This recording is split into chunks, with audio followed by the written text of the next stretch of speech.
शांती ब्रह्म एकनाथ महाराज की जय. गुरुदेव ब्रह्मा गुरुदेव विष्णू गुरुदेव महेश्वरा गुरुर साक्षात परब्रह्म तस्मै श्री गुरुवे नमः. ब्रह्मानंदं परमसुखदं केवलं ज्ञानमूर्ति द्वन्द्वातीतं गगनसदृशं तत्त्वमस्यादिलक्ष्य एकं नित्यं विमलमचलं सर्वार्थि साक्षिभूतं भावारहितं त्रिगुणरहितं श्री सद्गुरुस्तन्नमामि. सच्चिदानंद सद्गुरुनाथ महाराज की जय. सद्गुरु मागीर महाराज की जय. सद्गुरु बाळासाहेब महाराज की जय. ब्रह्मपुत्र रंगनाथ महाराज की जय. शांती ब्रह्म एकनाथ महाराज की जय. जय जय रघुवीर समर्थ. दशक 13वा. नाम रूप समाजिक आत्मा अनात्म विवेक.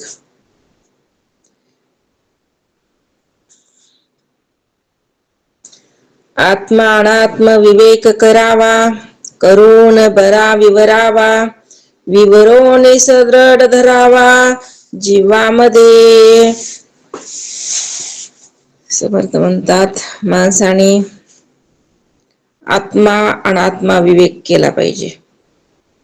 आत्मा काय आहे अनात्मा काय आहे ह्याचा विचार करावा आणि त्याचंच वारंवार विवरण म्हणजे चिंतन मनन निधिध्यासन केलं पाहिजे. कशाचं? त्या आत्म्याचं आणि अनात्म्याचं म्हणजे विवेकाचं. आत्मा अनात्मा काय आहे ह्याच सारखं चिंतन मनन निधिध्यासन त्याच्यामध्येच राहिलं पाहिजे. तो आपल्या अंतःकरणामध्ये दृढपणे धारण करावा आणि मग ह्यालाच काय करावं? जो विवेक केलेला आहे, सत्य मिथ्याचा जो निवाडा केलेला आहे म्हणजे सत्य आहे, ते अंतःकरणामध्ये दृढ काय केलं पाहिजे? धारण केलं पाहिजे असं समर्थ म्हणतात. आत्मा कोण अनात्मा कोण त्याचे करावे विवरण, त्याची आता निरूपण सावध ऐका. आत्मा कोण आहे अनात्मा कोण आहे याचं विवरण करावं म्हणजे चिंतन करावं. ते कसं करावं? तुम्हाला माहित नसेल तर समर्थ म्हणतो जाऊ द्या मी काय करतो त्याचही तुम्हाला काय करतो चिंतन कसं करावं तेही सांगतो. आत्मा काय आहे आणि अनात्मा काय आहे ह्याचं चिंतन कसं करावं हे पण आता समर्थ इथं सांगणार आहेत. म्हणून निरूपण जे सांगणार आहेत ते श्रोत्यांना काय करावं? सावध होऊन ऐकावं. चारी खाणी चारी वाणी 84 लक्ष जीव प्राणी, संख्या बोलली पुराणी वर्तती आता. 4 खाणी सांगितल्यात. अंडज जारज उद्बीज आणि स्वेदज. ह्या काय आहेत? 4 खाणी. 4 वाणी परापच्यंती मध्यमा आणि वैखरी. 4 वाण्या 4 खाण्या यासह 84 लक्ष जीव योनीतील असंख्य जीव या पृथ्वी तलावर वावरत असतात. हे जे जीव आहे 84 लक्ष ते काय करत असतात? ह्या भूतलावर ह्या पृथ्वीवर वावरत असतात, राहत असतात. असं कोण सांगितलंय? पुराणामध्ये सांगितलंय, वर्णिलंय पुराणामध्ये. नाना प्रकारची शरीरे सृष्टीत दिसती अपारे, तयामध्ये निर्धारे आत्मा कवनो. याप्रमाणे या सृष्टीमध्ये नाना प्रकारची अपार शरीरे आहेत. एकच शरीर एकच एकसारखं नाही, अनेक शरीर नाना प्रकारचे शरीर कुठं? ह्या पृथ्वीवर या सृष्टीवर. पण त्यामध्ये आत्मा कोण हा निर्धार केला पाहिजे, हा निश्चय केला पाहिजे की आत्मा नेमका आहे तरी कोण. ह्याचा काय केला पाहिजे? साधकानं विचार केला पाहिजे. आहे सृष्टीमध्ये नानात्व चक्क भरलेलं आहे, पण त्याच्यामध्ये पण आत्मा पण आहे. कारण 5 अंशात्मक जगत सांगितले. 5 अंश कुठं आहेत? ह्या जगतामध्ये. मग 5 अंश कोणचे हे आपल्याला माहिती असावं, हे की नाही. जर 5 अंश आपण नेहमी वारंवार बी सांगत असतो, कारण का माहिती असण्यासाठी, कळण्यासाठी. हे ना कुंदाताई, कोणते 5 अंश सांगितले?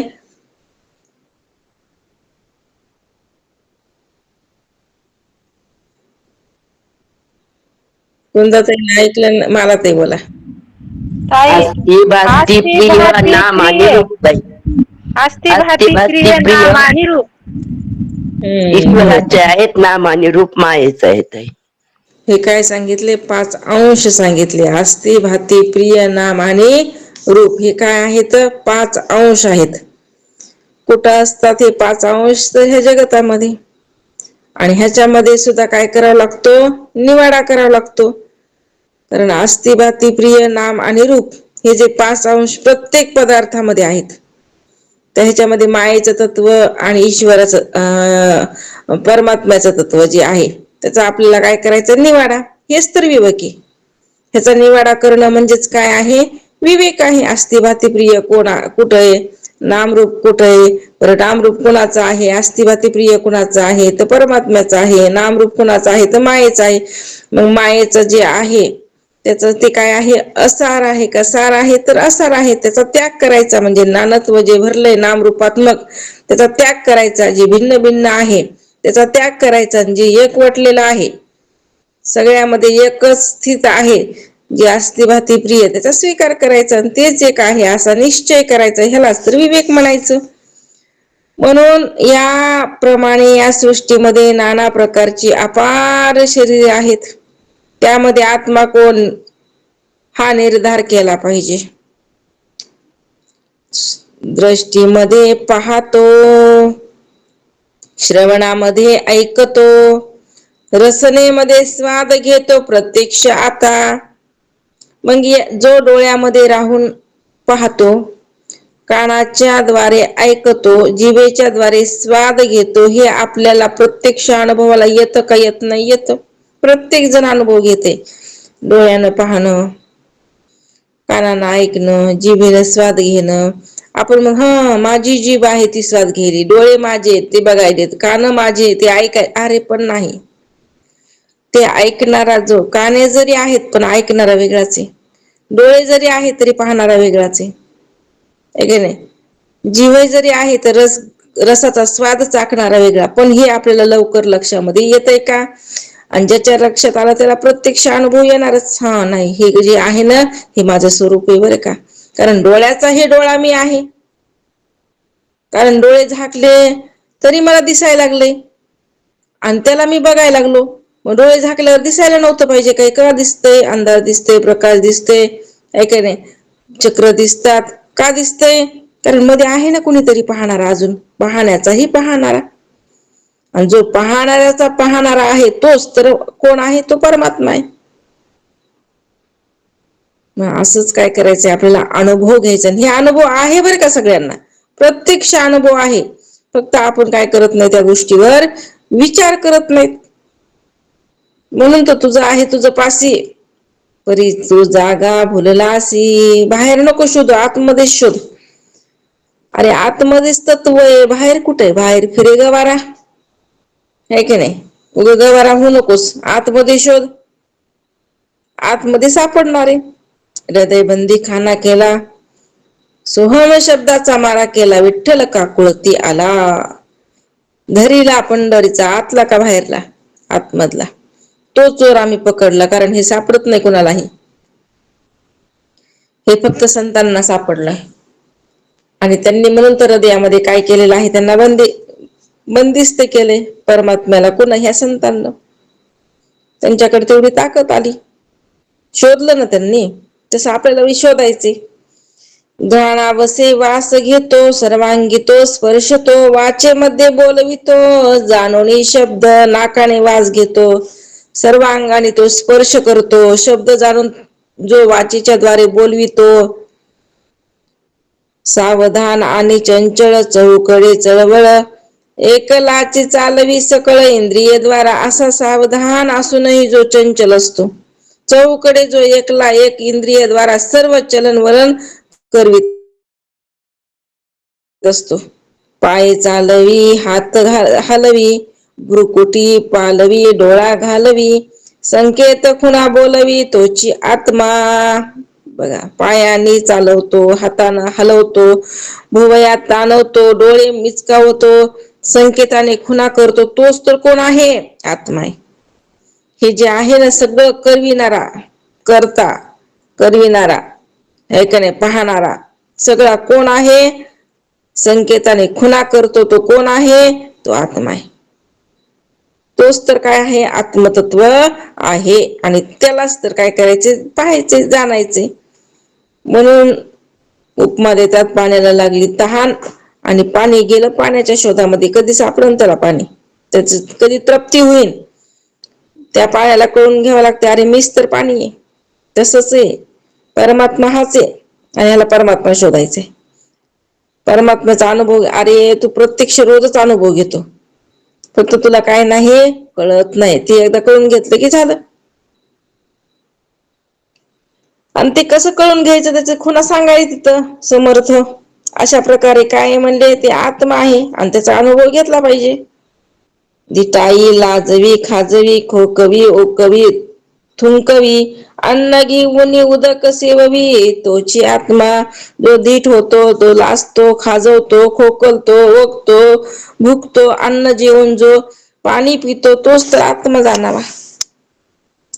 मलमूत्र त्याग करी शरीर मात्र सावरी, प्रवृत्ती निवृत्ती विवरी, तोची आत्मा. जो मलमूत्र त्याग करतो, शरीर मात्राने रक्षण करतो शरीराचं, प्रवृत्ती निवृत्ती म्हणजे काय याचं विवरण करतो, त्यालाच काय म्हणायचं? आत्मा. आत्मा कुठे आहे? आतमध्ये. तूच तर आत्मा आहेस, दुसरा कोणी नसून. तुझंच तर स्वरूप कुणाचं आहे?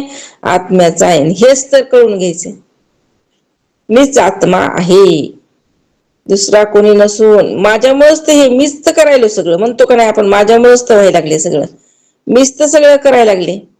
पण मीच म्हणजे आत्मा आहे हेच आपण विसरून गेलो. मीच म्हणजे कोण आहे? आत्म चैतन्य. माझंच तर स्वरूप आहे ते. पण आपण काय केलंय? आपल्या स्वरूपाला सोडलं आणि देहाला पकडलं, आणि देहामुळं व्हायले, देहामुळं. अरे देहामुळं काही होत नसते, कारण करता करविता कोण आहे? तो आतमधला जाता. आणि हेच काय करायचे कळून घेतलं, आणि हे ज्याला कळालं झालं म्हणले. हे ज्यानं ओळखून घेतलं झालं, त्यालाच धन्यता दिली. ओळखीला हरी धन्य तो संसारी. कोण ओळखीला? ज्यानं ओळखीला त्याला धन्यता नाथ बाबा म्हणतात. ओळखायच्या खुणा समर्थ सांगायला आता किती सोपं केलं. काय अवघड आहे का? रोजच्या व्यवहारामधून सांगितलं ना तुम्हाला, कोण आत्मा आहे, कसा आत्मा आहे, काय आत्मा काय करतो, ऐका नाही, आत्मचैतन्य कसं आहे ते. आत्मा दुसरा कोणी नसून तुमचं तुम्हीच आहात. अजून काय राहिलं मग? एवढं लक्षामध्ये घ्यायचं, त्याच्यामध्ये रमायचं. पण जीवाला लागलंय पिस. कशाचं पिस लागलंय? विषयांचं. विषयाच्या मागे हिंडायचं, विषय प्राप्त करून घ्यायचं. त्याच्यामध्ये काय? प्रत्यक्ष त्याला वाटायला सुखच आहे विषयामध्ये, म्हणून विषयाच्या पाठीमागे हा जीव लागलेला आहे. आणि मूळ स्वरूप जे आत्मचैतन्याचं आहे, जे सुख आहे त्याचं, ते विसरून गेले. ऐके देखे हुंगे चाखे, नाना प्रकारे ओळखे, संतोष पावे आणि धाके, तोची आत्मा. हेच विवेक करायचंय, दुसरं काही करायचं नाही. विवेक, विवेक कोणता विवेक? आता समर्थ सांगायला तसा विवेक करायचा आहे, ह्यालाच तर विवेक म्हणतात. आपण नुसती व्याख्यापाठ करतो, झाला आमचा विवेक. विवेक व्याख्यापाठ करण्यापुरता आहे का? नाही, हे असा विचार करावा लागतो. आता समर्थ सांगायला त्याप्रमाणे विचार करायचा असतो.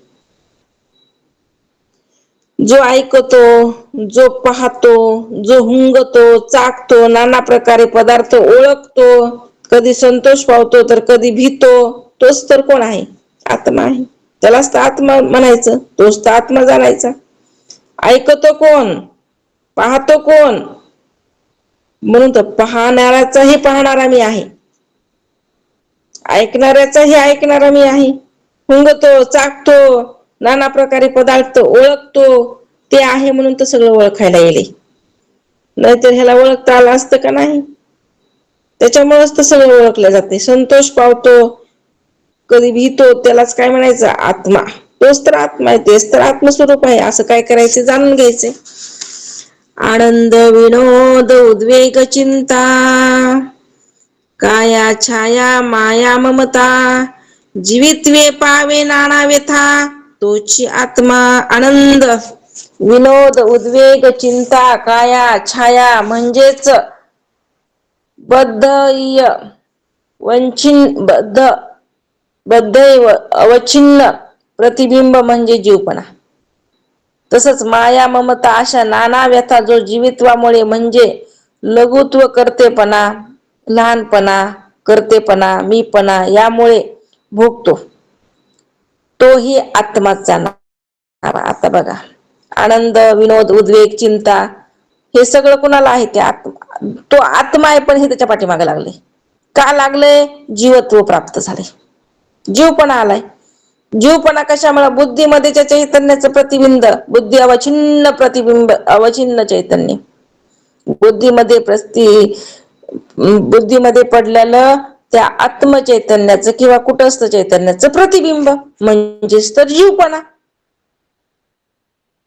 आणि त्यामुळंच काय झालं हे याला जीवपणा आलेला आहे, हा लहान झालेला आहे आणि म्हणून करतेपणाचा अहंकार मीपणाचा अहंकार हा भोगायला लागलेला आहे. तो आत्माच आहे पण त्याला आत्मा आहे म्हणत नाही. ते जीव तरी म्हणतय का मी जीव? मग देह बी नाही, देहाला ठेवलेलं नाव त्याला पकडलंय आणि त्या नावाला पकडलंय. माझं नाव अमुक अमुक आलं पाहिजे, सगळ्यांना माझं नाव घेतलं पाहिजे, ऐक नाही. नावामध्ये अडकायले का अडकत नाही? हा जीव अडकतय. नाव तुझं आहे का? नाव मायेच आहे म्हणजे मायेमध्ये अडकायलंय का कशामध्ये अडकायलाय जीव? मग हा मायेमध्ये अडकायलाय. कधी कळन मग? माझं पेपरमध्ये नाव आलं पाहिजे, माझं टीव्ही मध्ये नाव आलं पाहिजे, माझं युट्यूबला नाव आलं पाहिजे, कुठं कुठं काय माहित अजून. कोणाला वाटायला लागले? जीवाला. अरे अगोदर तू जीव तरी आहेस का? ते नाव तरी तुझं आहे का? तू नेमका आहेस कोण हे विवेक कधी करायचंय? झालं ना, आता चाललंय ना पुढे एक एक एक एक सामान. तुला कधी निवाडा करून ठेवायचा आहे? म्हणून सावध. साधू संत आपल्याला हुशार करतात, हुशारी धर नाहीतर काही नाही म्हणले गेला नरदेह, शेवटचाच होता, नंतर भेटेल म्हणून गॅरंटी आहे का? अजिबात नाही. नो गॅरंटी आहे. चायना मॉडेल आहे हे. कोणतं मॉडेल आहे? China model. गॅरंटी असते का त्या चायना मॉडेलला? टिकलं तर टिकलं, नाही तर म्हणले एका मिनिटात गेलं. घरी आणलं की हे म्हणले की बिघडून गेलं. ते वापस बी घेत नसतात लोक. ते अगोदरच सांगतात ही चायना मॉडेल आहे. टिकलं तर तुमच्या नशिबान टिकन, नाही तर म्हणले कधी ह्याचा हे होईल खराब होईल काही सांगता येत. तसा हा नरदेह टिकला तर टिकन बी, हे 100 वर्ष जगन, 80 वर्ष जगन, नाही तर म्हणले आत्ताच काय सांगता येत नाही उद्याचा दिवस कसा कोणी बघितलाय म्हणले. त्याच्यासाठी काय करायचे तर स्वतः काय करायचे? काहीतरी बोध धरी म्हणा. नाथबाबा म्हणलेत ना, काहीतरी बोध धरी म्हणा. मनामध्ये काहीतरी बोध आपण घेतला पाहिजे. रोजचं पाठामधलं काहीतरी एखादं तरी वाक्य मनामध्ये आपण धरलं पाहिजे, त्याचं चिंतन केलं पाहिजे. आपल्याला चिंतनामध्येच मजा वाटायली. आम्ही हे चिंतन करतो, आम्ही ते चिंतन, आम्ही ह्या पाठाचं चिंतन, आम्ही पण मध्ये काय बसले तुमच्या अंतकरणामध्ये?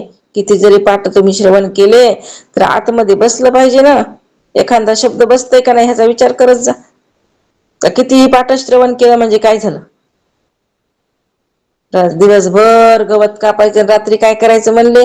काड्याची पिठी लावायची, न्यायचं घरी. उपयोग काय झाला? काही उपयोग झाला नाही, कारण तृप्तीच झाली नाही त्या गायींची. कारण त्याच्यासाठीच गवत कापलं होतं. पण ते काय केलं? काय केलं? काडी लावून आलं घरी. उपयोग काही झाला का? तशातला प्रकार होऊन असते. असो, पुढे म्हणतात महाराज, पदार्थाची आस्था धरी जनी वाईट बरे करी आपल्या राखे पाराव्या मारी तोची आत्मा. तर पदार्थाविषयी आसक्ती धरतो, जगात बरे अथवा वाईट करतो, आपले असतील त्याचा सांभाळ करतो, परके असतील त्यांना मारतो, तो आत्माच जाणावा. हेच आत्माच आहे ना. ऐक नाही. पदार्थाविषयी आसक्ती धरणारा, मी धरलाय, आता आपणच म्हणतो हा हे माझं आहे, हे माझं नाही. हे कोण म्हणायला लागलंय? ते आत्माच आहे. आतमध्ये कोण आहे? तोच आहे. म्हणून तर म्हणले पदार्थाविषयी आसक्ती धरणारा कोण? तोच. म्हणून आसक्ती धरायची नसती. आसक्ती रहित कशामध्ये? माझी आसक्ती गेली म्हणतो आपण. कशाची गेली? गेली असती त्याच्या पोटात कळा निघाल्या नसत्या ना. पण गेली का आसक्ती? नाही, नुसतं म्हणायला गेली. सगळ्याविषयी आसक्ती गेली होती तुकोबरायांची, आसक्ती गेली होती गाडगे महाराजांची, आसक्ती गेली होती साधू संतांची. म्हणून तर ते संत झालेत ना. कारण ते काय करत होते? आसक्ती रहित जीवन जगत होते. पण आपल्याला आसक्ती सोडावंच वाटत नाही. कोणत्याही गोष्टीमध्ये आपण आसक्त असतो. म्हणून जगात बरे अथवा वाईट करतो. काय चांगलंय काय वाईट आहे ह्याचा सुद्धा आपल्याला निर्णय लावता येत नाही. एवढं मोठं तत्व तुझ्याकडे तूच आहेस, पण त्या तत्वाचं तू मात्र करून टाकलंस. कारण का? तुला बरं आणि वाईट कळच न झाले. तू मायेमध्ये भुललास. महाराज म्हणायचे, तू मायेला भुललास. ही माया काय करायला? तुला दाखवायला लागली आणि तू त्याच्यामध्ये भुलायला लागलास. खरं काय वाईट आहे तुला कळच न झाले, सांगून बी कळना झाले. म्हणून आपले असतील त्याचा सांभाळ करतो म्हणले अजून, आणि परके असतील त्यांना मारतो. आपलं हे माझं म्हणून तर कासिया मानीला सत्य हा संसारण का केले? चारच माझे आहेत, बाकीचे नाहीत. तुकोबराय म्हणतात, का केलेस चार माझे? म्हणून परके असतील त्यांना मारतो. ते परके, ते माझे नाहीत, हे माझे आहेत. असं ह्याला कुठपर्यंत आहे बरं हे माझं तुझं? देह आहे तोपर्यंत. एकदा का देह गेला गेला म्हणले. एक राजा होता बर का, आणि त्या राजाला लेकरूच होत नव्हतं. अगोदर नाही का खूप लग्न करायचे ते राजे लोक. 100 बायका होता त्याला. किती बायका? 100 बायका. एकीला सुद्धा लेकरू नाही. त्याला वाटायचं काय माझं जीवन आहे, आणि मला काय नाही, लेकरू बाळच नाही. त्याला असं वाटायचं बरं.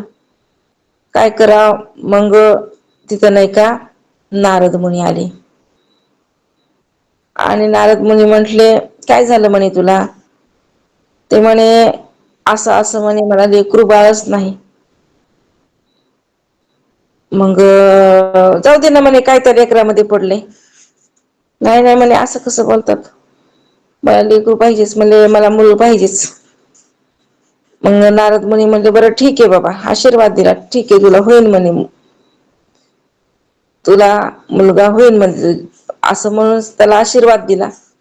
मग त्याची जी पहिली पत्नी आहे तिला दिवस राहिले, आणि तिला झाला ना मुलगा झाला. आता राजा जे आहे तर मुलामध्ये एवढा गुंग झाला की सारखं फक्त मोठ्या राणीच्याच महलामध्ये जायचा. म्हणजे ती कारण लेकरासाठी, है की नाही. मग ह्या बाकीच्या राण्या ज्या आहेत त्यांना काय व्हायचं? जलन पैदा व्हायची, आहे की नाही. म्हणजे त्यांना वाटायचं राजा अगोदर आमच्यावर किती प्रेम करायचा, पण आता राजा आमच्याकडे येईनच झालाय. मग त्या राण्या वाटायचं ना बाकीच्या, त्यांची एकी झाली त्या बाकीच्या राण्यांची. मग म्हणले, ह्या लेकरामुळेच राजा आपल्याकडे येणं झालाय. काय? ह्या मुलामुळेच राजा आपल्याकडे येणं झालाय. म्हणून आपण ह्या मुलाला ठेवायचंच नाही. बघा, इतक्या 12 वर्षांना मुलगा झाला तरी पण द्वेष मत्सर कसा असतो जीवाला. मग त्यांनी काय केलं? ती जी लेकराची सांभाळ करणारी असते ना, ती दाईमा म्हणतो आपण तिलाच काय केलं? आपल्याकडून करून घेतलं त्या राण्यांना बरं का, काय पैसे देऊन. आणि तिला सांगितलं, तू मुलाला हे विष दे. तिला दिलं. ते बिचारा काय झालं म्हणले, विष दिल्यावर मरून पडलं ते मुलगा, छोटस बाळ. मग राणी जेव्हा बघायला लागली तर पोरगं गाळ पडलं. काय मोठ्यानं आरडाओरडा करायली, सगळे गोळा झाले. राजा बी आला. एवढा राजा दुःखी झाला की बघायचं कामच नाही. असं कस काय झालं, असं कस काय झालं? त्याला काहीच एवढं, आता राजा म्हणल्यावर सगळ्याची जिम्मेदारी, पण त्यांना काय केलं? इतकं दुःख सागरामध्ये डुबून गेला. परत नारद मुनीला यावं लागलं राजाकडं. राजे साहेब, एवढं दुःख करायला काय झालं म्हणे? कारण त्याची होतं ना सत्व तसं, म्हणून तर नारद मुनी येत होते ना. नारद मुनी थोडी तपश्चर्या लागती का? आपल्याला बी भेटतात. आपल्याला काही भेटणार नाहीत का? पण आपली तपश्चर्या कमी पडती ना. सांग जेव्हा म्हणले तुमचा 5 करोड जप होईल. किती? 5 करोड आहे ना. तेव्हा तुम्हाला हे सनकादिक नारद मुनी प्रत्यक्ष बोलतात. बघा, करत असला तर करा मग 5 करोड जप. जर तुम्हाला भगवंताला, नारद मुनींना, सनकादिकांना जर बोलायचं असेल तर एवढा जप करावा लागतो. मग बाकीचं काही करण्याची बी गरज नाही. जप केला की होऊन जातंय अशी गॅरंटी दिली बरं का कलियुगामध्ये. 13 लाख जप करायचं सांगितलंय कलियुगामध्ये. किती? 13 लाख. 13 लाख जप केला की झालं म्हणले तुम्ही कुठे गेला सायुज्यता, मोक्ष तुमच्या पदरामध्ये पडला, असं कलियुगामध्ये सांगितलंय. 8 लाख जपामध्ये तुमचा इष्ट देवता जी आहे ती तुम्हाला प्रत्यक्ष बोलून म्हणून सांगितली. काय महिमा सांगितला ह्या कलियुगामध्ये. म्हणून त्या कलियुगामध्ये हे जे आहेत ना, सगळ्यांना वाटतं आम्हाला जन्म कलियुगामध्ये भेटावा. कारण कलियुगामध्ये काय आहे? कमी श्रम आणि फळ जास्त. बाकीच्या युगामध्ये जास्त श्रम होतं आणि फळ कमी होतं. हे म्हणले वर्ष तपश्चर्या करत होते तेव्हा त्यांना काय भेटायचं? बघा ना, वाल्मिक ऋषींनाच किती रामनाम जपलं. एवढं रामनाम जपलेलं आहे की वारुळ चढलं होतं अंगावर. जे हातामध्ये ती होता ना म्हणले काठी, त्याला पालव्या फुटल्या होत्या. एवढं चिंतन केलं, एवढं नामस्मरण एकाच ठिकाणी बसून. आपल्याला तसं काही नाही. चलता बलता हरी बोला, देता हरी बोला, घेता उठता बसता हरी बोला. सांगितले ना बाबा, काही नका करू म्हणले. उठता बसता चलता फिरता ऐका नाही, सर्व कार्य करता हरी बोला. काही सांगितलेच नाही तर आटच घातली नाही कोणत्या गोष्टीची. काहीही करा पण भगवंताचं चिंतन करा. पण ह्याला काहीही करून भगवंताचं चिंतन येत नाही. बाकी सगळं करतंय पण चिंतन मात्र, चित्त मात्र चिंतनाकडे ठेवतच नाही. मन भगवंताला लावतच नाही. म्हणून मन रूपी मोगरा भगवंताला वाहन, बाकी नका देऊ. फक्त मनच एक रूप, मन इंद्रिय जे आहे ते भगवंताला समर्पित करा. बाकी करण्याची गरज बी नाही. तरी पण जीवाला कितीही सांगितलं तरी काय होत नाही म्हणले, कळतच नाही. असा जीवाचा काय प्रकार आहे. असो. तर मग काय झालं? ते राजा दुःख सागरामध्ये डुबला. नारद मुनी आल्याच्या नंतर नारद मुनी म्हणले, राजा एवढं दुःख करायला काय झालं? नाही म्हणे, माझा मुलगा एकुलता एक ऐका नाही गेला म्हणे. असं झालं, मला काही नाही, मला माझा मुलगाच पाहिजे. जिद्द करून बसला. कोण? तो राजा. काय करतो म्हणे ते मुलाला घेऊन? नाही नाही म्हणे. त्यांना समजून, अरे मरणारच आहे, जन्मन मरण हा नियमच आहे रे ह्या मृत्यू लोकाचा. ज्याला जायचे ते जातेच आणि एका जन्मापुरतीच सगळे जण सोबतीला असतात. सांगायला लागलेत नारद मुनी. तरी पण राजा ऐकायला तयार नाही. नाही नाही, मला पाहिजे मुलगा. ठीक आहे म्हणे. राजाने त्या मुलालाच काय केलं? तिथं आणलं. आता ते मुलगा प्रत्यक्ष दिसायला लागलेला आहे. तेव्हा हे म्हणाले, बाळा असं, बाळा तसं. राजा अगदी आनंदी झाला. ते म्हणे, कोण तुम्ही? कोण म्हणते तो मुलगा? मी तुम्हाला ओळखत नाही म्हणले. तुमचा देह जळून भस्म झाला. तुमचा देह काय झाला? इथं जळून भस्म झाला म्हणे. आणि कोण म्हणे तुम्ही? तुमचा माझा काय संबंध? कोण म्हणाली? ती मुलगा म्हणायला लागलाय. एका जन्माचं नातं होतं ना. गेल्या जन्मात म्हणे तुम्ही आमचे अमुक अमुक होते, त्याच्या गेल्या जन्मात तुम्ही हे होते. असे कितीतरी जन्म झालेत म्हणे. गेल्या जन्मात मी तुमचा बाप होतो म्हणे, ह्या जन्मात तुम्ही माझे बाप झाले म्हणे. हे काय म्हणले? हे शरीर बदलणार आहे, ते मुलगा सांगायला लागलाय. तेव्हा आसक्ती सुटली का नाही सुटली राजाची? तशी प्रत्येकाची गत आहे का? राजाची एकट्याचीच होती? प्रत्येकाची. एवढ्या जन्मापुरतच नातं आहे ते. सगळ्यांचे कर्म काय झालेले आहेत? एकत्र आलेले आहेत, जुळलेत कर्म, ऐक नाही. म्हणून एका भीती खाली आपण सगळेजण आलोत. म्हणून आपण आपलं कर्म काटेकोरपणे करायचं. कर्म सिद्धांत सांगितलेला आहे ना. आपलं आपलं कर्म जे वाटेला आले ना ते आपण काय करायचं? व्यवस्थित करायचं. कुणाला दुखवायचं नाही. नियम घ्यायचा असतो मनोहृदयात आल्यावर साधकांना, आहे का नाही? कोणाला दुखवायचं नाही. आपलं कर्म व्यवस्थित करायचं. लय मला कष्ट व्हायलेन, लय माझी परेशानी व्हायलीन, ऐका नाही, माझ्यामुळेच तुम्ही आहात, हे असलं बोलायचं नसतं साधकांना. फक्त आता काय करायचं असतं? कारण साधक अवस्था प्राप्त आहे ना आपल्याला. आपण स्वतःला साधक समजतो ना. आलेलं कर्म करायचं आणि मजेशीर जीवन जगायचं, परमार्थ करायचा, चिंतन करायचं, परमात्मा चिंतनामध्ये डुबून राहण्याचा प्रयत्न करायचा. चिंता करायची नाही. तुझी चिंता, सगळी चिंता त्या परमात्म्याला समर्पित करायची. कारण चिंता करायला काही नाहीच ना. जेव्हा बोध होईल तेव्हा कळत असतं बरं का. म्हणून इथं सांगत आहेत की बाबा पदार्थाविषयी आसक्ती धरतो, जगात बरं अथवा वाईट करतो, आपले असतील त्याचा सांभाळ करतो आणि परके असतील त्याला मारतो, तो आत्मा जाणावा. कारण हे सगळं करणारा करविता कोण आहे, हे कुणामुळे होतंय, कुणाला कळतंय, कळणेपणा कुणाचा आहे, हेच काय करायचं आहे, कळवून घ्यायचंय बरं का. मग महाराज समर्थ इथे स्पष्ट सांगायचं असं असं आहे बरं का, आणि असं असं आहे तोच आत्मा आहे. कारण जीव जो आपण म्हणतो, जीव आणि शिव हे काय आहेत, दोघे जीव आणि शिव ह्याच्यामध्ये एकच येतं, फक्त उपाधीचा भेद आहे. त्यानं एका उपाधीला लहान उपाधीला पकडलं आणि त्यानं मोठ्या उपाधीला पकडले आणि उपाधीनुसार कार्य चाललेत, पण दोघांमध्ये फरक आहे जीवामध्ये आणि ईश्वरामध्ये. ईश्वराला स्वरूपाचं ज्ञान आहे, जीवाला स्वरूपाचं ज्ञान नाही. ईश्वर जे आहे आपलं आपलं स्वरूप ओळखतय आणि मग स्वरूप ओळखून सृष्टीची उत्पत्ती करत असते. पण जीवाला स्वरूपच माहित नाही, ते देहालाच मी म्हणायला लागले, देहामध्येच अडकलंय, अंतकरणालाच माझं म्हणायला लागले, करता भोगता मीच आहे म्हणायला लागले. मी म्हणजे कोण, आत्मा नाही तर जीव. मी म्हणजे आत्मा म्हणलं असतं तर सुटलं असतं ना, पण नाही. त्याला मी म्हणलं की कुठं यायला लागलाय, देहावर. मी म्हणलं की इंद्रियावर, मी म्हणलं की प्राणावर, मी म्हणलं की अजून कुठं पंचकोशावर, पण आत्म्याकडे जाईनच झालं ह्याचा मी. म्हणून तर आहे मी हा कोण, ज्ञानेश्वर महाराज म्हणतात, आहे मी हा कोण करावा विचार, म्हणे ज्ञानेश्वर निवृत्तीचा. अरे मी कोण आहे, तू ह्याचाच विचार कर म्हणले अख्ख्या जीवनात. ह्याचा विचार करशील तर झालं तुझ्या हातामध्ये लागन म्हणले जे तुला पाहिजे, धन आत्मधन तुझ्या हातामध्ये लागन. पण तू मीचा विचार कर. पण हे मीचा विचार करून सगळं करतय, म्हणून तर देहाची मुळी मी म्हणून पोटाळीन, तो अहंकार उगाळ पदार्थ. ज्ञानेश्वर महाराज म्हणतात ह्यानं सगळ्याला मी मी म्हणून पोटाळलं, फक्त एक आत्मवस्तूला सोडलंय, तो अहंकारी गाळू पदार्थ. त्याला सोडलं बाकीच्याला मी म्हणाले, उपयोग काय झाला. सगळ्याला सोडून त्याला मी म्हणणं, त्याला मी म्हणलं की तू जिंकला, पण त्यानं त्याला सोडले बाकी सगळ्यांना मी म्हणले, कुणा जीवानं. म्हणून महाराज पुढे सांगतात, तो येतो जातो देही वर्ततो, हसतो रडतो प्रस्तावतो, समर्थ करंटा होतो व्यापा सारिखा. तो आत्मा देहात येतो, देहातून जातो, देहात राहून तोच सर्व क्रिया करतो, तोच हसतो रडतो प्रस्तावतो, ज्याप्रमाणे व्याप असेल त्याप्रमाणे समर्थ अथवा भाग्यहीनही तोच बनतो. कोण, तो आत्मा. तो आत्माच आहे,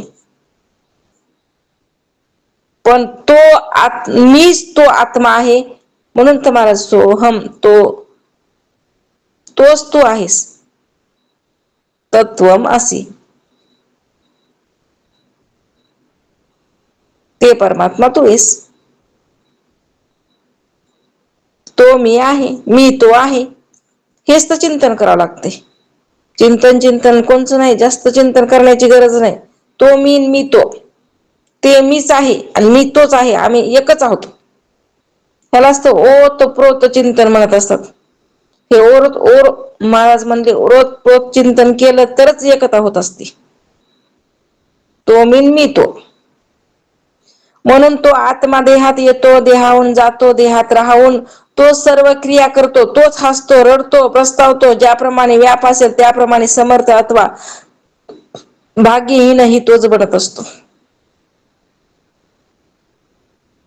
होतो लंडी होतो बळकट, होतो विद्यावंत होतो धट, न्यायवंत होतो उलट, तोची आत्मा तोच भ्याड होतो, बळकट होतो, विद्यावंत होतो अथवा दांडगट होतो, कधी न्यायवंत तर कधी उद्धट होतो, तो आत्माच जाणावा.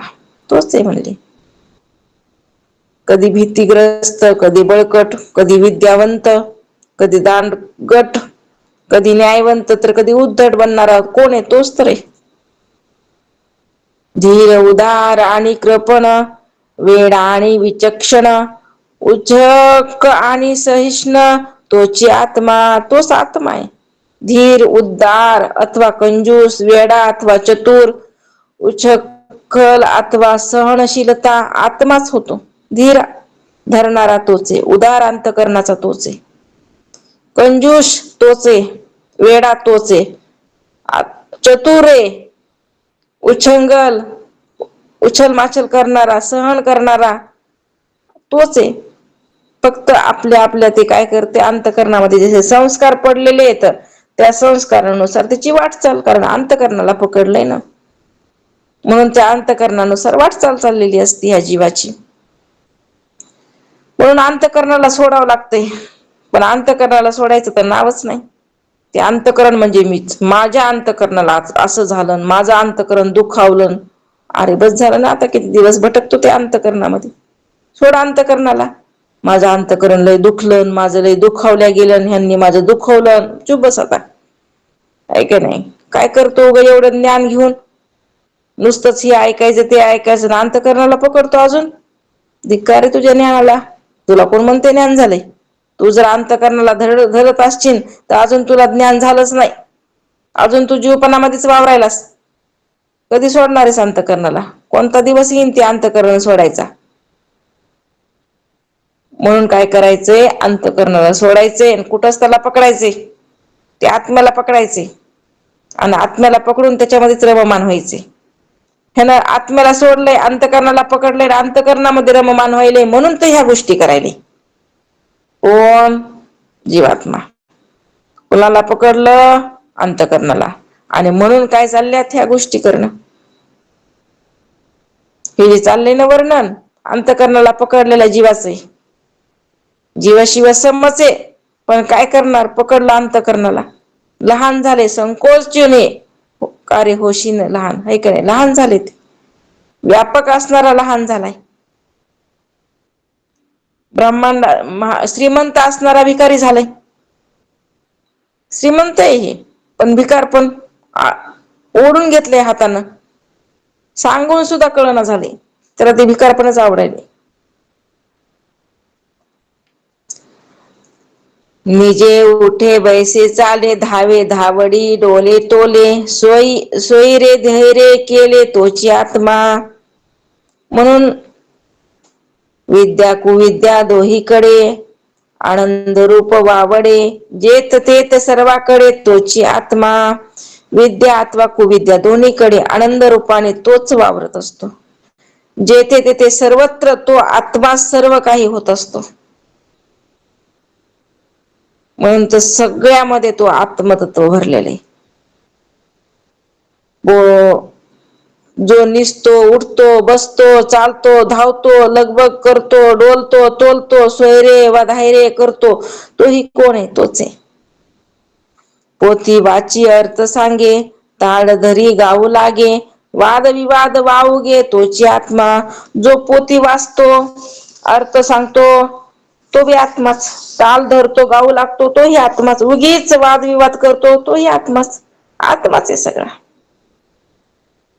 पोथी वाचायला लागले, अर्थ सांगायला लागले, तो कोण आहे? आत्माच आहे म्हणले. ताल धरून मस्त सुरात गाय लागलेले आहे, तोही आत्माच आहे. हे सगळं आत्म्याचाच प्रकार आहे. उगीच वादविवाद करणारा आहे, तोही आत्माच आहे. मग हेच तर काय करायचे, वर्म कळून घ्यायचे. ऐसे वर्म मज दावी नारायणा, अंतरीच्या खुना प्रगटोनी. हे वर्म, आणि इथं समर्थ स्पष्ट सांगायला लागलेत वर्म. म्हणून आता हे काय करायचं, लक्षामध्ये ठेवायचं. आता ऐकायचं थोड्या वेळाने सोडून द्यायचं असं नाही करायचं. हे ठेवायचं लक्षामध्ये. रामकृष्ण हरी ताई. तरी मग ते प्रेत राम बोला. तो तो अकर्ता आहे, परंतु आपण तोच करतो असं समजतो. ते ह्याच्यातलं लक्षात येईना झालं. सगळीकडे तोच करता रूपाने तोच आहे का, कसं समजायचं? मग आता जीव जो आहे तो काही त्याच्यापेक्षा भिन्न आहे का? जीव जो झालेला आहे तो कोणाचा अंश सांगितलाय? जीव ममेव अंशो जीव लोक म्हणले का नाही श्रीकृष्ण भगवंत? माझाच नाही, अंश जीव. हे कोण करतय सगळं मग? जीव काय झाला तो सांग. अकर्ता आहे ना, पण जीव करतो. त्यानं काय केलंय? अंतःकरणाला पकडलंय. कोण? जे अंतःकरणामध्ये प्रतिबिंब पडले ज्याचं त्यानं. त्याला त्या चिदाभासानं अंतःकरणाला पकडावं का कुटस्थाला पकडावं? कुणाला पकडावं? कुटस्थाला. कुटस्थाला. पण त्यानं पकडलंय कुणाला? अंतःकरणाला. म्हणून तो लहान झालाय, म्हणून ते एवढं करायले ना. अंतःकरणाला सोडलं. मग हे सगळं ह्या सगळ्या क्रिया आहे का नाही तो जीवच करतो ना? मग कोण करायले? जीवच आहे म्हणून तर हे करायले. जे जीव करतो तो सगळं जीवच करतो ना? हो ना. मग आता ह्याच्यामधून जर जीव निघून गेला तर ह्याला काही करतय का ते? ह्या देहामधला गेला जीव निघून, मग काय करता येते का त्याला? करता येत नाही. मग जीव म्हणजेच तो शिव आहे ना, तो आत्माच आहे ना. ते काय दुसरा कुणी आहे का? तो आत्माच आहे. पण स्वतःला आत्मा कुठं समजायली? स्वतःला जीव समजायला लागले. आत्माच आहे सगळं करणारा, कळविणारा, जाणणारा, सगळं सगळं कळणेपणा ते आत्माचाच आहे. पण हे आत्मा म्हणायला ह्याला कस तरी होतंय, मळमळ होतंय. त्याला जीव म्हणलं की समाधान वाटतंय. समर्थ म्हणते आत्माच आहे बाबा, पण त्याला आत्मा म्हणायला सुद्धा नग वाटायला लागले. ते म्हणते नाही जीव जीव, मग जीव तर जीव. म्हणून काय करावं लागतंय? लक्षात घ्यावं लागतंय. जो पोथी वाचतो, अर्थ सांगतो, ताल धरतो, गाऊ लागतो, उगीच वादविवाद करतो, तो कोण आहे? आत्मा असे जाणावे म्हणले समर्थ. ते आत्माच आहे बाबा. पण तुला आत्मा हे कळना ना. मग म्हण आता जीव म्हण, का मग माणूस म्हण, का बाई म्हण, काय म्हणायचं ते म्हण. तुझं तुझी मर्जी. ते समर्थ तर सांगायला आपल्याला हे असं असं आहे आणि तो आत्मा आहे. आता मानणं न मानणं आपल्या लायकीनुसार, आपल्या योग्यतेनुसार, आपल्या अधिकारानुसार. आत्मा नसता देहांतरी, मग ते प्रेत संचारचरी. देहसंगे आत्मा करी सर्व काही. जर देहात आत्मा नसेल तर तो देह चराचरात प्रेत बनतो.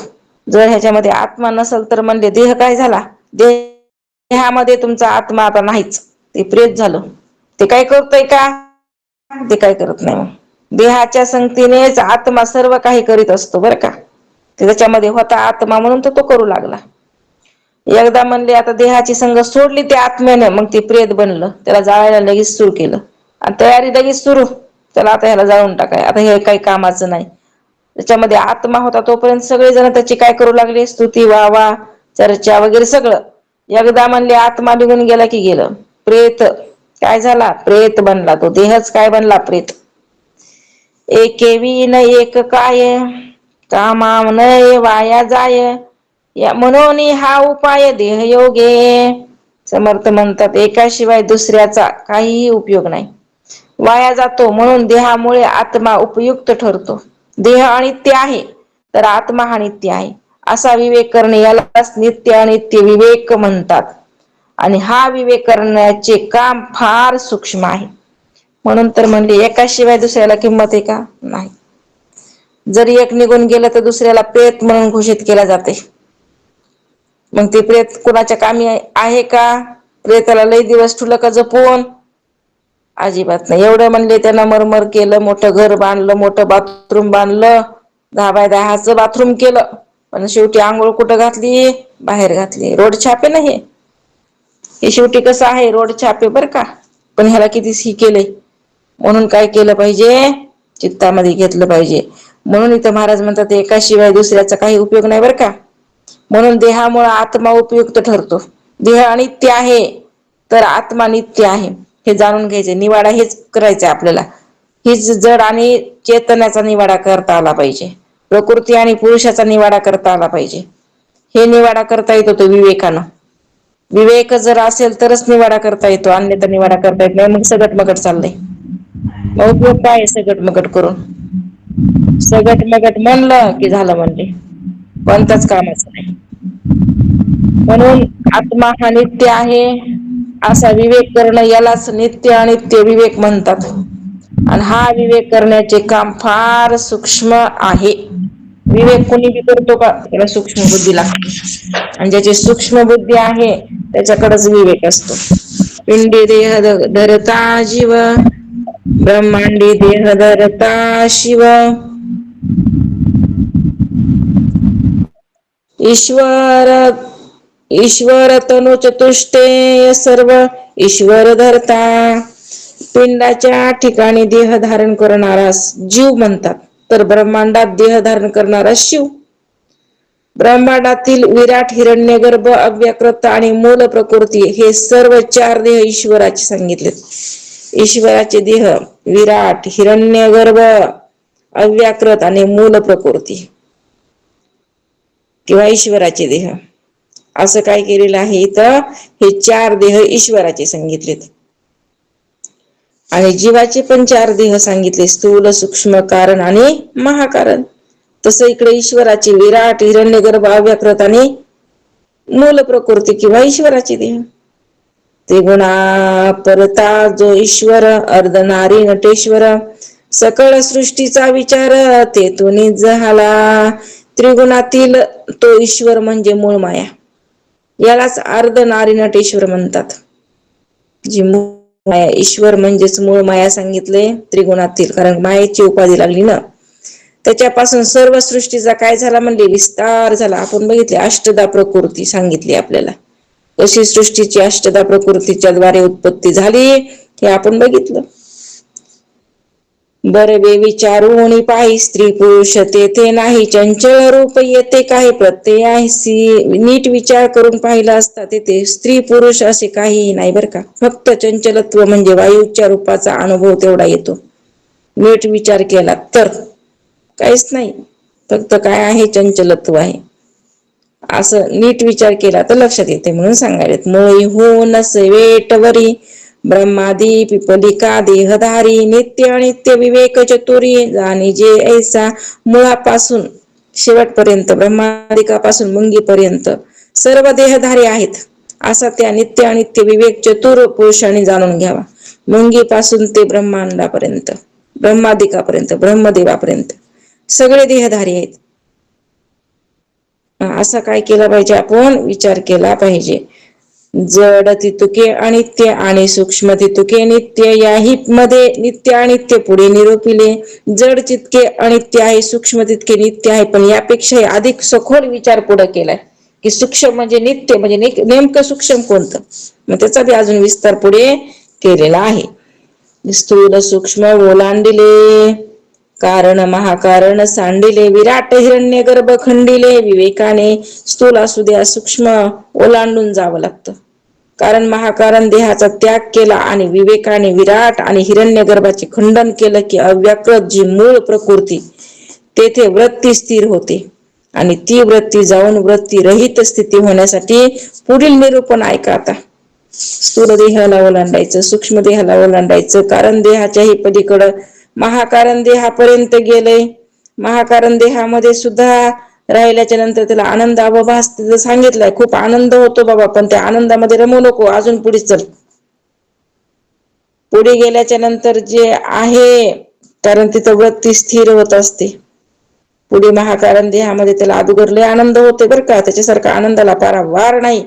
कारण मीच सच्चिदानंद स्वरूप परमात्मा असं उच्चार करू करू मोठ्यानं आपल्यामध्येच गुंग मैं तो रमता जोगी राम मुझे दुनिया से क्या काम, अशी स्थिती प्राप्त होती. मग आपल्यामध्ये मग्न डुबून अगदी आनंदात राहते. पण नंतर मग त्या वृत्तीचा वृत्तीमध्ये अंतर्भाव होते. तिथे वृत्ती काय राहत नाही, वृत्तीवर सुद्धा तो येत नाही, मग वृत्ती सुद्धा निवृत्ती होते. आणि मग ती अवस्था त्याला काय होत असते, प्राप्त होत असते पुढे.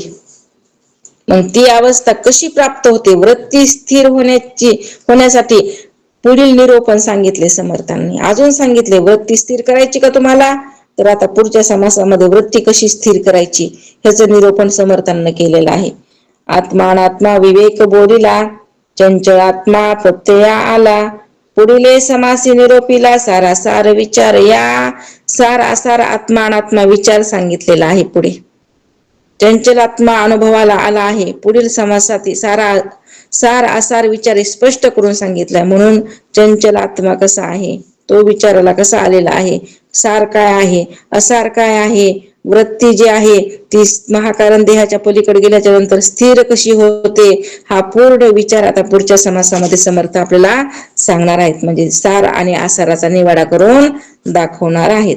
मग वृत्ती जी आहे, सूक्ष्म वृत्ती जी सांगितली, शुद्ध वृत्ती जी सांगितली, तिला सुद्धा आसार कसं ठरवलंय ते सुद्धा आपल्याला पुढे बघायचं आहे. मग इथे श्रीदास बोधे गुरु शिष्य संवादे आत्मा अनात्मा विवेक नाम समाज पहिला इथं काय झालेला आहे 13वा दशक.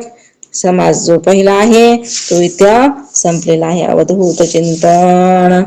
श्री गुरुदेव दत्त सच्चिदानंद सद्गुरुनाथ महाराज की जय. सद्गुरु मागीर महाराज की जय. सद्गुरु बालासाहेब महाराज की जय. ब्रह्मपुत्र रंगनाथ महाराज की जय. शांती ब्रह्म एकनाथ महाराज की जय. ओम पूर्णमद पूर्णमिदम पूर्णात पूर्णमुदच्यते पूर्णस्य पूर्णमादाय पूर्णमेवावशिष्यते. मनोबुद्धी अहंकार चित्तानि नाहं न च स्तोत्र जिह्वे न च घ्राण नेत्रे न च योम भूमिर्न तेजो न वायु चिदानंद रूप शिवोहम शिवोहम न च प्राण संज्ञो न वे पंचवायु न वा सप्तधातुर्न वा पंचकोशः न वा कपाणिपादो न चोपस्थपायु चिदानंद रूप शिवोहम शिवोहम. न मे द्वेष रागो न मे लोभ मोह मदो नैव मे नैव मात्सर्य भावः न धर्मो न चार्थो न कामो न मोक्षः चिदानंद रूप शिवोहम शिवोहम. न पुण्यम न पापम न सौख्यम न दुःखम न मंत्रो न तीर्थो न वेदा न यज्ञः अहम भोजनम नैव भोजन्य भोक्ता चिदानंद रूप शिवोहम शिवोहम. न मे मृत्यु शंका न मे जाति भेद पिता नैव मे नैव माता न जन्म न बंधुर्न मित्रम गुरु नैव शिष्यः चिदानंद रूप शिवोहम शिवोहम. अहम निर्विकल्पो निराकार रूपो विभुर्व्याप्य सर्वत्र सर्वेन्द्रियाणां सदा मे समत्वं न मुक्तिर्न बंधः चिदानंद रूप शिवोहम शिवोहम. चिदानंद रूप शिवोहम शिवोहम. चिदानंद रूप शिवोहम शिवोहम. पुंडलीक वरदा हरी विठ्ठल श्री ज्ञानदेव तुकाराम पंढरीनाथ भगवान की जय. माऊली ज्ञानेश्वर महाराज की जय. जगद्गुरु तुकाराम महाराज की जय. सद्गुरु मागीर महाराज की जय. सद्गुरु बालासाहेब महाराज की जय. ब्रह्मीभूत रंगनाथ महाराज की जय. सद्गुरु विवेक महाराज की जय. सद्गुरु मोरेताई महाराज की जय. सब संतन की जय. सब भक्त जनों की जय. आज की आनंद की जय. जय गुरुदेव ताई सर्वांना. जय गुरुदेव. जय गुरुदेव. गुरुदेव रामकृष्ण हरी.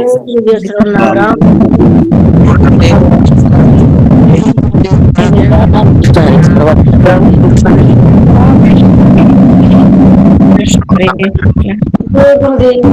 हरी.